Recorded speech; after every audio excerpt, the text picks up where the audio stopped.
오늘 말씀은 세 부분으로 이렇게 단락이 지어져 있습니다. 3절과 5절과 9절에 보면 공통적으로 세 부분의 마지막 절에 여호와는 거룩하시다, 또 거룩하시다, 거룩하시다 이렇게 말씀하고 있습니다. 여호와가 거룩하다라는 말은 두 의미가 있습니다. 첫 번째는 그는 우리가 가까이 하지 못할 바로 구별되신 분이다. 또 모든 것으로부터 멀리 떨어져 계신다는 의미의 그러한 거룩함이 있겠습니다. 특별히 죄가 있고 또 부족하고 연약한 그러한 피조물들에게는 더욱 멀리 떨어져 있는 그런 거룩하심, 또 존귀하심, 그런 부분이 첫 번째로 우리가 생각해 볼 수 있습니다. 두 번째는 거룩하다라는 것은 바로 내가 거룩하니 너희도 거룩하라. 바로 하나님께서 우리에게 열어놓으신 하나님의 형상의 어떠함의 그러한 모습이 또한 거룩입니다. 하나님은 거룩하시지만 우리가 멀리 떨어져 계시지만 그는 거룩의 길을 열어놓으셨습니다.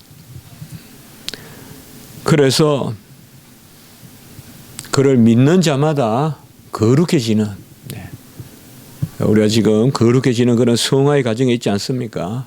바로 하나님의 거룩에 동참하고 또 하나님의 거룩에 초대하고, 저도 옛날에 신학교 들어가기 전에 거룩의 초대 이러한 박영선 목사님 설교집인가 모르겠습니다만은 그건 읽었던 기억이 납니다. 거룩이라는 것은 우리에게 가당치 않은 것입니다. 우리가 옷을 잘 입어서 깨끗하다, 또 심성이 고와서 또 정결하다 이런 말을 쓸 수 있지만 사실 거룩이라는 이 단어는 사실 하나님께만 기원을 가지고 있고 하나님이 그렇게 우리를 불러주시고 초대하시고 또 안아주셔서 거룩한 것이지 우리 편에 무슨 거룩함이 있어서 하나님께 가닿지 않은 아무도 없습니다. 어떻게 보면 우리가 하나님을 가까이 하려고 하면 할수록 하나님은 더 크신 분이고 더 멀리 계신 분이고 더 우리로부터 어떻게 보면 가까이 하지 못할 그런 분으로 우리에게 오실 것입니다. 그러나 오늘 이 시편에서는 사실상 이 거룩이라는 것을 좀 더 역사 가운데 하나님이 자신을 드러내시는, 그래서 제가 모두에 말씀드린 것이 바로 거룩하신 분이 역사상 구름 기둥 불 기둥 가운데 임재하시고 또 그 거룩하신 분이 성전에 계시고 또 그 거룩하신 분이 바로 응답하시고, 그래서 특별히 오늘 말씀에는 이 성전과 역사라는, 우리가 크게 이렇게 보면 전체적으로 오늘 말씀의 이 단어들이나 또 이런 모습들이 성전에서 여호와가 임재하시고 천사가 찬송하고 또 성전에서 바로 그 발등상, 그러니까 지성소에서 성전 가운데서도 그 지성소 거기에서 오늘 전체적으로 하나님께 찬미를 드리고 또 여호와는 거룩하심 바로 그런 말씀인과 동시에 또 우리가 6절 이하에 보면 바로 역사상의 하나님, 그것을 우리에게 말씀해 주고 있습니다.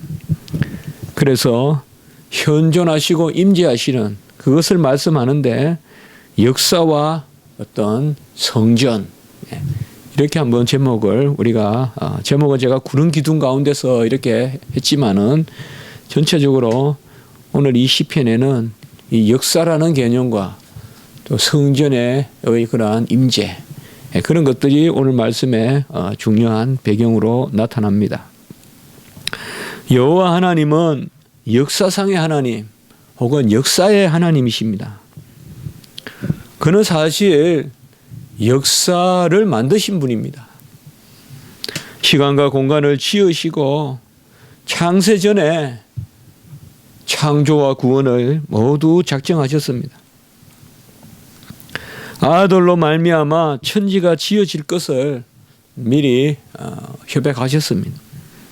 시편 33편 6절에 보면 여호와의 말씀으로 하늘이 지음이 되었으며 그 만상을 그의 입기운으로 이루었도다. 여기에 여호와의 말씀은 우리가 성자 하나님이라고 많이 해석하고 그의 입기운은 성령 하나님. 그래서 하나님은 창조의 이러한 섭리도 창세 전에 창조를 작정하신 것이죠. 그의 말씀으로 짓고 말씀으로 전에도 우리가 말씀을 설교를 우리가 서로 함께 들었지만은 그로 말미암고 인하고 그에게로 혹은 그를 위하여 만물이 존재한다. 그래서 그런 말미암아 히브리서 1장 2절, 요한복음 1장 3절, 또 골로새서 1장 16절, 17절 이런데 그런 말씀이 나왔지 않습니까? 로마서 11장 36절, 고린도전서 8장 6절 이런 데 다 그런 말씀이 있잖아요. 그로 말미암고 또 그에게로 그가 지은 것을 그가 친히 보존하시고 하늘과 별과 해와 바다와 수목을 다 지키십니다. 물과 불은 심판의 도구는 될지언정 심판의 주체는 될 수가 없습니다. 만물을 심판하시는 분은 우리 하나님이십니다. 하나님의 뜻이 없으면 참새 하나도 그냥 떨어지지 않습니다. 빽빽하게 구름같이 떠다니는 참새도 다 수명을 가지고 있다. 그 수명을 다 하나님이 정하셨다. 창세기 8장 21절 22절에 보면 다시금 사람으로 땅을 저주하지 않아야겠다. 사람의 죄악이 관영하고 죄가 많다고 해서 다시는 노아 때와 같이 홍수로 땅을 저주하지 않아야겠다. 우리 이런 말씀 잘 들어야 돼요. 뭐 말세에 무슨 땅이 수몰이 되니 또 저기 녹리 또 하산이 어떻게 하니 지진이 어떻게 나니 물론 그런 많은 전망들을 과학적인 전망들은 우리가 좀 귀 기울일 필요는 있지만 막무가내로 그런 것만 나오면 그저 또 무슨 종말의 어떤 그러한 너무 그릇된 생각들은 합당치 않습니다. 다시 생물을 멸하지 아니하시고 땅이 있을 동안에는 심음과 거둠과 추위와 더위와 여름과 겨울과 낮과 밤이 쉬지 않는다. 노아의 홍수 이후에 노아에게 주신 창조의 언약이죠. 우리가 창조의 언약이라 그러죠. 이것을 물론 은혜 언약입니다만은 창조의 언약으로 그렇게 주셨죠. 마지막 때는 이제 땅의 체질조차 바뀌고 땅이 그야말로 말려가듯이 하고 우리는 그것을 정확하게 알 수는 없지만 마지막 때는 모든 만물에 그러한 우리가 생각할 수 없을 만큼 큰 변화들이 말세에 일어납니다. 자연에도. 그러나 하나님은 다 그때까지 다스리십니다. 창조의 하나님이시고 역사를 만드시고 그리고 그분은 역사상 구속의 하나님이십니다. 역사적인 구속의 하나님이시다. 아브라함을 그의 백성으로 택하시고 또 히브리서 11장에 보면 아벨부터 나오잖아요. 아브라함을 택하기 전에도 사실상 그러니까 너무 선민의식으로 접근할 필요가 없다. 히브리서 11장에 히브리 사람들에게 들려주는 말씀인데 아브라함으로부터 시작되지 않았다는 걸 알아야 돼요. 아벨로부터 나온다 이 말이죠. 그건 뭔가 하면 사실 아론이 있기 전에 멜기세덱이 있었고 아브라함이 있기 전에 어떤 면에서는 아벨도 있다 이 말이죠. 물론 아브라함은 하나님의 뜻 가운데 구약의 히브리 민족으로 물 건넌 민족으로 택한 것은 맞지만은 하나님의 그러한 역사적 구속 활동은 이미 그 이전부터 있었다. 그래서 주님께서 이제 역사상 성령을 우리에게 부어주시고 그리고 부활하신 주님이 제자들에게 숨을 내쉬면서 성령을 받으라. 그러니까 이런 것은 바로 역사상 하나님이 창조의 활동을 하시고 역사상 하나님이 구속을 하시고 그런 창조와 구속이 하나님이 지으신 역사. 그래서 우리는 하나님을 역사상 하나님이라고도 할 수 있고 역사의 하나님, 역사의 주장자, 역사의 주님 그렇게 부를 수도 있다. 오늘 1절에 여호와께서 다스리시니 여기 여호와께서 다스리신다라는 것을 우리가 너무 창조로만 보지 말고 창조와 구속에 다 해당하는 말씀이다. 창조도 다스리고 구속도 다스리고 구원도 다스리고 그리고 너무 현재형으로만 볼 것이 아니라 바로 과거에도 다스렸고 현재도 다스리고 미래도 다스리는 그렇게 오늘 1절의 말씀을 볼 필요가 있겠습니다. 그래서 여호와의 다스림은 역사적인데 성경에서 역사적이란 말은 단지 해고적이지만은 않고 과거적이면서 현재적이고 또 현재적이면서 종말적이고 혹은 미래적이고 그것이 바로 여호와께서 다스리는 그것이다. 여호와께서 자정하시니 1절 후반부에 보면 바로 자정이란 말이 앉아 계신다는 말이 다스리는 걸 뜻합니다. 앉아 계신다. 보좌 우편에 앉아 계신다. 우리 주님이 앉아 계시다. 시딩, 세데스, 앉아 있다, 계시다라는 말은 바로 다스리신다. 여호와께서 자정하시니 다스리신다. 만물을 다스리고 우리의 구원을 주장하시고 구속 마땅히 부를 자를 부르시고 또 어렵게 하시고 영화롭게 하시는 그것이 바로 다스리는 그러한 권능이다. 그 다스림이 바로 오늘 보시면 그룹 사이에 다스린다. 이게 오늘 이 시편의 핵심적인 그러한 시적 이미지가 아닌가. 바로 그룹, 천사들 사이에서 통치하신다. 천사를 부리셔서 통치하신다라고 할 수 있고 천사는 본래 섬기는 영이잖아요. 하나님의 다스림을 돕잖아요. 그래서 군사가 되기도 하고 전령이 되기도 하고 그게 바로 천사들이잖아요. 불에도 있고 바람으로도 역사하고 천사들이잖아요. 그 천사들은 또 공통점이 뭐냐? 그 다스림에 순종하면서 찬미하는 존재잖아요. 하나님을. 특별히 이사야 6장의 스랍. 오늘 여기에 보시면 그룹. 이게 다 천사의 이름입니다. 우리 이런 이름만 알면 돼요. 다른 이름들은 뭐 다 지어내. 외경에 나오는 천사들 이름 그런 거 다 필요가 없어요. 우리에게는. 바로 그룹, 스랍. 그룹 사이에 자정하시니 우리가 출애굽기 25장 22절에 보면 내가 너와 만나고 거기에서 여기 거기에서는 속죄소 내가 거기에서 속죄소에서 내가 너와 만나고 그 속죄소 위 정극에 위에 있는 두 그룹 사이에서 내가 이스라엘 자손을 위하여 내게 명령할 일들을 이루리라. 그러니까 그룹이 속죄소. 속죄소는 우리가 알다시피 지성소에 법궤가 있고 그 위에 시언자가 있고 그 시언자를 속죄의 자리, 속죄소다.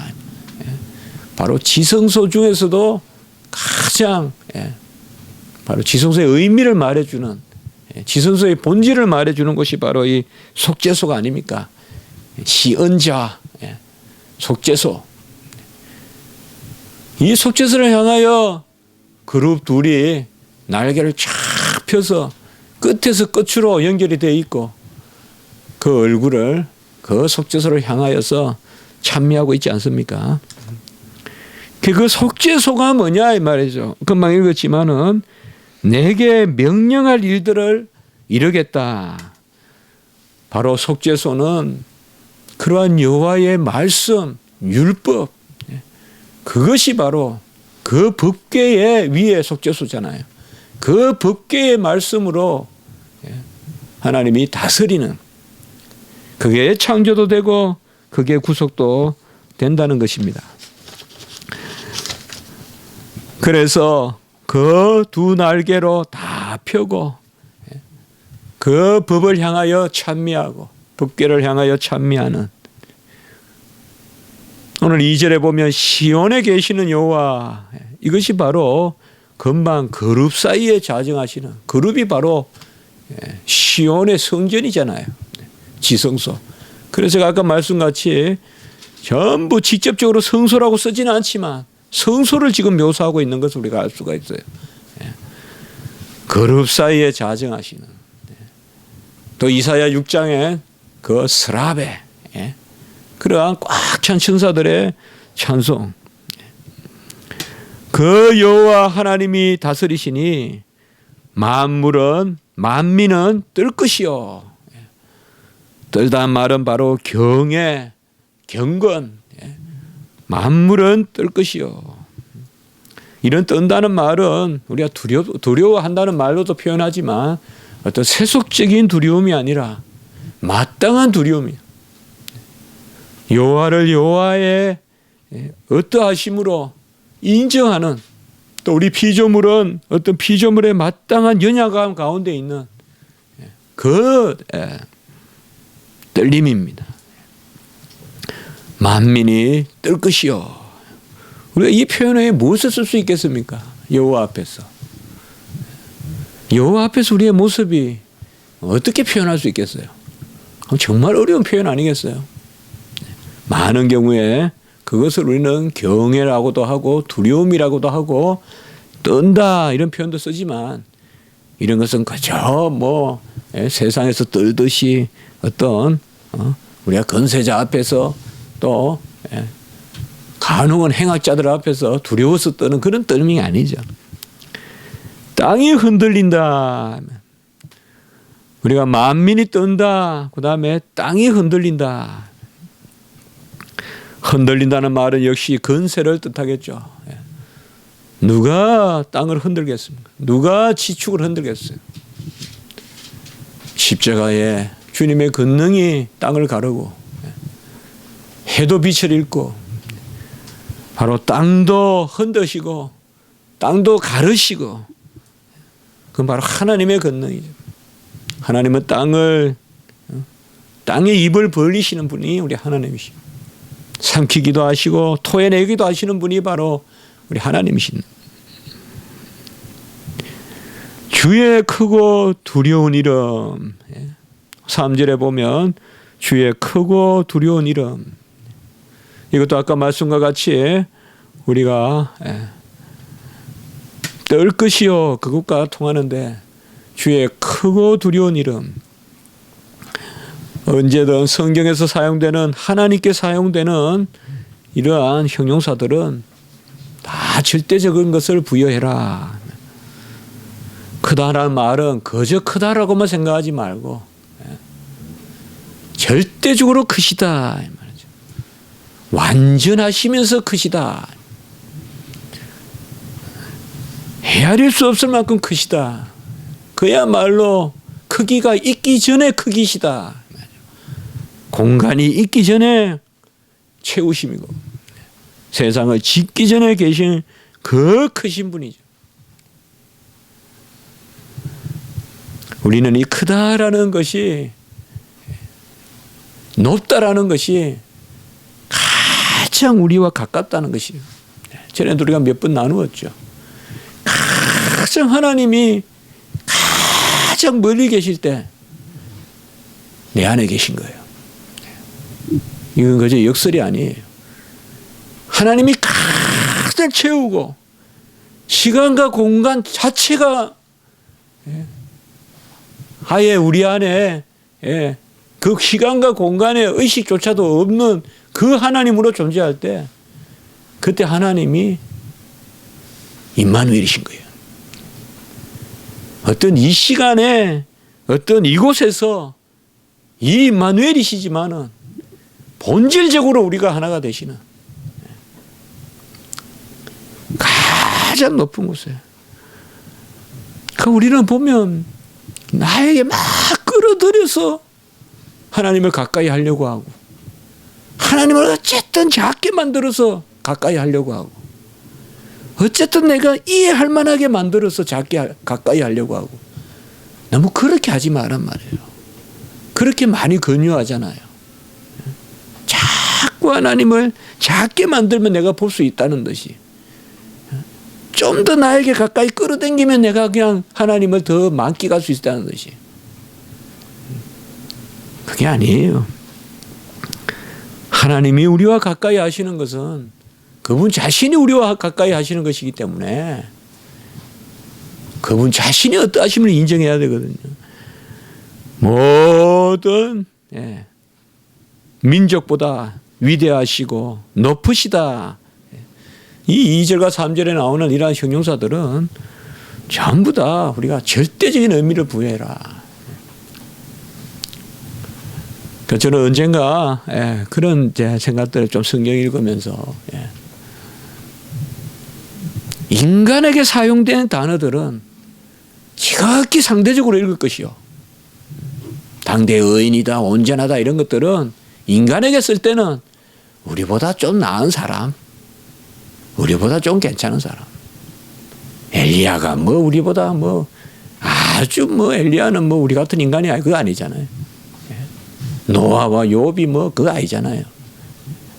그건 오히려 어떻게 보면 그들에게 온전하다, 우스의 의인이다, 동방의 의인이다 그런 말들은 오히려 더 우리를 겸손하게 만드는 용어가 돼야지. 어떤 인간 의식과 인간 자질의 어떤 극단적인 하나의 인간의 전형이 있어서 우리도 그 정도까지 올라갈 수 있고 우리도 그 수준까지 욥의 수준까지 노아의 수준까지 추구할 수 있고 그러한 어떤 자질적인 개념의 그런 수사들이 아니다. 인간에게 사용되는 단어들은 지극히 우리를 겸손하게 하는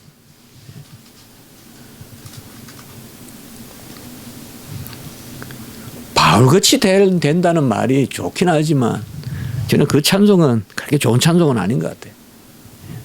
바울같이 물론 맞아요. 우리가 살아갈 때 멘토를 삼는 것은 좋지만은 그러나 우리가 가장 크게 착각하는 것은 하나님을 내 주머니에 넣어야지 나와 가깝다고 생각하는 거 이걸 우리가 바꿔야 돼요. 하나님은 가장 높이 모실 때 가장 가까이 계신 거예요. 하나님은 가장 크다고 인정하고 가장 넓고 넓이가 없다고 인정할 때 네가 내 안에 내가 그 안에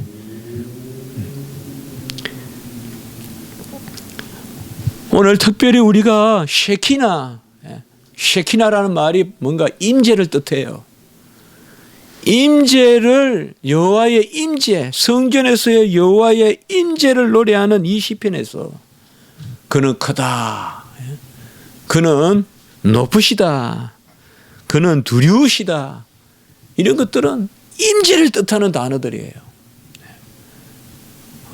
가장 우리와 가까이 계시고 우리 안에 계시고 그러면서 높으신 거지요. 기도를 드릴 때 높이 여호와를 인정하십시오. 멀리 계신 분으로 가장 높은 곳에 있다고 기도할 때 우리 안에 계신 거예요. 여호와의 어떠하심을 그 여호와 하나님이 정의와 공의로 다스리신다. 4절 그렇게 말씀하고 있습니다. 아까 우리가 보았듯이 바로 그룹 사이에 자정하시는, 이것은 구약 백성들은 벌써 언약궤, 법궤를 떠올린단 말이죠. 바로 말씀. 그래서 왕은 정의를 사랑하고 공의를 세우고, 또 정의, 공의, 미시파트, 메사르 이런 단어들이 나오는데요. 정의, 공의 이런 단어들은 다 율법을 뜻한다고 볼 수 있어요. 우리가 성전으로 연결시켜 보면 주의 율법, 7절에도 보면 그들에게 주신 증거와 율례 이렇게 나오죠. 그래서 제가 전체적으로 오늘 이 시편은 지성소의 시편으로 우리가 읽을 수 있다. 주석에는 그런 것이 잘 안 나오더라고요. 근데 우리가 오늘 이 말씀은 지성소의 시편으로, 전부 다 지금 지성소를 중심으로 노래합니다. 정의와 공의 가운데서 행하시니 너희는 여호와 하나님을 높여 그의 발등상 앞에서 엎드려 경배할지어다 라고 말하고 있습니다. 그의 발등상 앞에서 경배할지어다. 발등상이라는 말은 발판이에요. 그러니까 발을 놓는 발판, 그런 상이에요. 우리 요새도 그런 거 볼 수 있을지 모르겠지만은 발을 이렇게 올려놓는. 그러니까 발등상이라는 말은 역시 우리가 시편 110편 1절에 잘 알죠. 내 원수를 내 발등상이 되게까지. 최근 번역에서는 바뀌었어요. 내 발판이 되기까지, 우리 개역 개정에서는. 그러나 그냥 발등상, 발판, 또 어떨 때는 그냥 또 발등상이라고 놔뒀어요. 시편 110편에는 바로 예수 그리스도께서 만국을 다스리는 걸 뜻하죠. 내 원수를 발등상이 되게 하기까지. 물론 구체적으로 다윗의 왕식을 역사적으로 칭한다고도 볼 수 있지만, 우리가 구속사적으로는 이 오늘 하나님을 높여 그의 발등상 앞에서, 이 발등상도 바로 속죄소를 뜻해요. 속죄소를. 역대상 28장 2절에 가보면 여호와의 언약궤 곧 하나님의 발판이, 이렇게 표현하고 있어요. 하나님의 발등상이. 그러니까 여호와의 언약궤를 하나님의 발등상이다, 그렇게 표현하고 있어요. 그러면 그의 발등상 앞에서 경배할지어다, 이 말은 언약궤 앞에서 경배할지어다, 그 말씀이에요. 그래서 오늘 모든 이런 표현들이 그러한 언약궤와 관계가 되는, 시편 132편 7절에도 우리가 그의 계신 곳으로 들어가서 그의 발등상 앞에서 엎드려 예배하려로다, 이것도 지성소를 뜻해요. 그래서 5절에 여호와 우리 하나님을 높여 그의 발등상 앞에서 경배할지어다, 그의 시원자, 그의 법궤 앞에서, 지성소에서 경배할지어다, 거룩과 스랍의 찬송과 함께 경배할지어다, 그게 오늘 이 시편의 바로 그러한 시상입니다. 시의 시상입니다. 우리는 여호와 발 앞에 경배할지어다. 여호와께 나아가는 것은 어떻게 보면 여호와를 마주 보는 것이 아닙니다.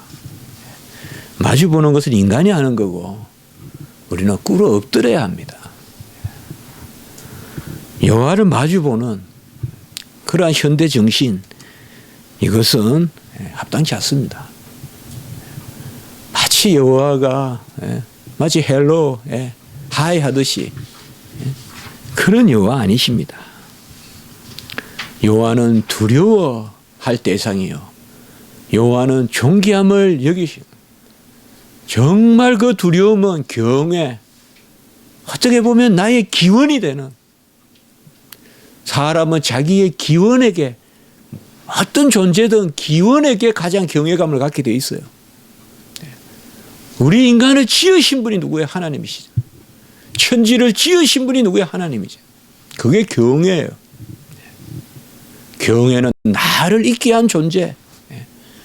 그 하나님 앞에 두려워하고 그를 높이고, 법궤 위에 시언자 그 그룹에 꽉 찬 날개, 어김없는 찬양, 다 채운 찬양, 그 찬송과 함께 꿇어 경배할지어다. 여호와 앞에 무릎 꿇으시기 바랍니다. 밤에도 꿇고 어려울 때도 꿇고 무릎 꿇으시기 바라요. 고개 쳐들면 답이 안 나옵니다. 고개 쳐든다고 답이 안 나와요. 무릎을 꿇어야 답이 나와요. 무릎을 꿇어야 소망이 생겨요. 무릎을 꿇어야 위로가 있어요. 그저 무릎 꿇으세요. 고개를 쳐들지 말고 엉덩이를 쳐들라고 제가 이야기하잖아요. 엉덩이를 쳐들 때 일이 되는 거예요. 부모가 엉덩이를 쳐들어야 자식들이 형통한 거예요. 엉덩이 쳐들고 기도하라 이 말이에요. 고개 쳐들고 다니지 말고. 무릎을 꿇고 그의 발등상 앞에서 경배하지. 우리 인간의 가장 고상함이 있다면 이 모습 아닐까요? 창조주, 조물주, 전능자 앞에 무릎을 꿇고 기도하는 모습. 이게 가장 아름다운 인간의 이 지상의 모습 아닐까요? 이 땅에 온 가장 아름다운 모습이 어떤 모습일까요? 겸손히 무릎을 꿇고 기도하는. 또 이 세상에 우리가 살아가는 가장 권능 있는 모습은 뭘까요? 그것도 역시 겸손히 무릎을 꿇고, 세상에 감당할 수 없는, 다 날뛰고 소리를 지르고 몸을 자해하면서까지 그들의 신을 불러도 다리 사이로 고개를 쳐박고 기도하는 엘리야가 이기잖아요. 그게 권능이에요. 머리를 다리 사이에 넣고 기도하는 그 엘리야가 하나님의 불을 보고, 그 엘리야가 하나님의 물을 보고, 불도 내려주시고 비도 내려주시는, 무릎 꿇고 기도하고, 밤에 기도하고 새벽에 기도하고, 그게 여호와가 사랑하시는 우리의 모습이에요. 좀 아파도 괜찮고 좀 약해도 괜찮아요. 오히려 건강하다고 고개 쳐들고 다니고,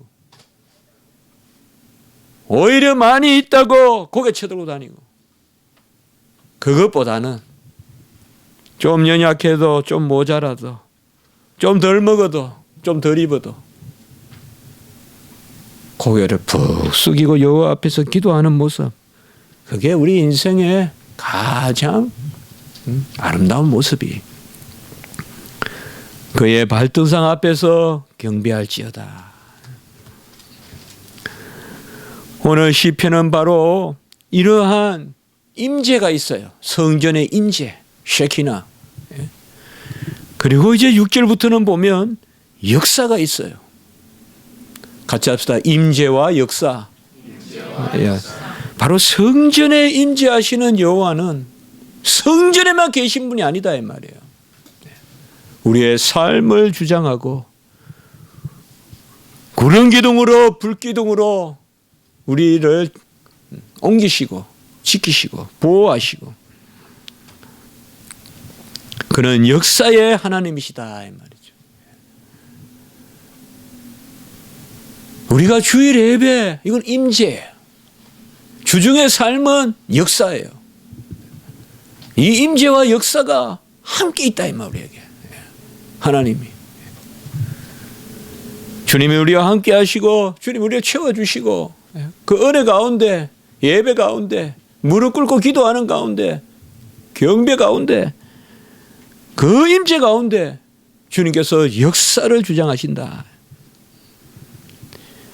모세와 아론과 사무엘이 그 무릎 꿇은 사람들이라고 여기에 지금 소개하고 있는 거예요. 그의 발등상 앞에서 경배한 사람들이 누구냐? 제사장들 중에는 모세와 아론이 있고 또 그의 이름을 부르는 자들 중에는 사무엘이 있다. 이렇게 말씀합니다. 모세와 아론, 사무엘 혹은 다니엘, 욥 우리가 성경에 보면 이렇게 믿음의 대표자들을 지칭할 때가 있죠. 특별히 모세와 아론은 그래도 그들이 흠이 많고 해도 모세의 행적을 보면 제가 언제 한번 조금 힘들 때 그런 신학교 다닐 때 가장 막 저도 무슨 학생 대표를 해가지고 정말 힘들었거든요. 능력도 없는 사람이 맡아가지고 아유 막 죽겠어요 정말. 근데 그때 성경을 읽으면서 이 모세하고 제 모습하고 자꾸 비교되더라고요. 그렇게 사람들이 힘들게 해도 여호와의 뜻을 구하고 기도하고 야 모세가 이 보통 지도자가 아니구나 그런 생각을 좀 해봤어요. 정말 사람들을 이끈다는 것보다 더 큰 어려운 일이 없어요. 막 덤비는 흑암보다 내리치는 어떤 번개보다 무너지는 산보다 더 무서운 게 사람이에요. 그렇게 보면 이 모세가 대단한 사람이에요. 아유 그러면 나를 죽이십시오. 나를 데려가십시오. 이 백성을 살려주고 그런 기도까지 하잖아요. 이 모세가. 행간한 사람은요. 사람들한테 요거도 먹고 이러면 기도도 안 나와요. 끙끙 앓리라고 기도도 못해요. 행간한 신앙으로는 사람들 상처 입으면 기가 죽어서 그만 기도도 못해요. 저도 제 모습에 그런 모습들이 있더라고요. 엔간히 억울해야 기도를 하지 정말 힘들면 기도도 안 나오더라고요. 그때 모세는 기도하더라고요. 보니까 제가 신학교 다닐 때 그런 모세를 한번 본 적이 있어요. 아 대단하다 이 모세가. 보통 대단한 분이 아니구나 이 모세가. 아론도 우리가 보면 금송아지 때문에 아주 이미지를 망쳐놨지만 그래도 아론도 보면 아론과 훌의 어떤 그런 믿음이 있잖아요. 바로 지팡이를 들고 또 모세를 잘 섬겼어요. 그런 실수를 해서 그렇지만 사무엘도 그렇죠. 그러니까 여기에서 지금 모세와 아론과 사무엘의 공통점은 뭐냐? 기도를 잘했다. 잘 구했다. 특별히 모세는 우리가 신명기나 이런 데 보면 참 기도를 많이 했다는 걸 알 수가 있어요. 모세를 보면. 모세와 아론과 사무엘이 바로 역사의 하나님이다 이 말이에요. 성전에 계시는 임재의 하나님은 바로 삼위일체 바로 그 영광 가운데 계시는 그 영광의 셰키나의 하나님은 바로 역사의 하나님이다. 그를 부르는 자들에게 응답하시고 7절에 보시면 구름 기둥 가운데서 그들에게 말씀하셨다. 이렇게 표현하고 있습니다. 구름 기둥은 좀 더 모세와 아론에 해당하겠지만은 구름 기둥은 역시 밤에 또 사무엘을 만나주는 우리 여호와 하나님의 어떠하심에도 해당하겠죠. 그가 그들에게 주신 증거와 율례를 지켰도다. 그래서 저는 이 두 가지가 가장 중요하다고 생각해요. 오늘 말씀에서 임재와 역사인데 이걸 다시 표현하면 임재와 율법 이게 중요하다 우리의 삶에. 여호와의 임재와 그의 율례와 법 그가 주신 증거와 율례는 바로 율법이거든요. 증거판 율법이거든요. 증거와 율례 율법 같이 합시다. 바로 영광과 임재와 바로 법이죠. 율법. 그 셰키나와 율법이다 이 말이에요. 토라다 이 말이에요. 하나님이 우리와 함께 하시면 우리는 기도하면서 그의 말씀을 구하고 그의 증거를 구하고 그 법 가운데서 나아가는 것, 그것을 하나님이 기뻐하신다. 그런데 이 법은 우리의 공로가 아니라 1차적으로 우리의 격을 높여주고 우리의 됨됨이의 은혜고 또 하나님의 은혜로 우리가 그렇게 살게 하신다. 그래서 영광 가운데 계시는 그분이 우리를 그의 법 가운데 인도하신다. 8절에 보면 응답하시고, 같이 합시다. 행한 대로 갚기는 하셨으나 용서하신 하나님. 예.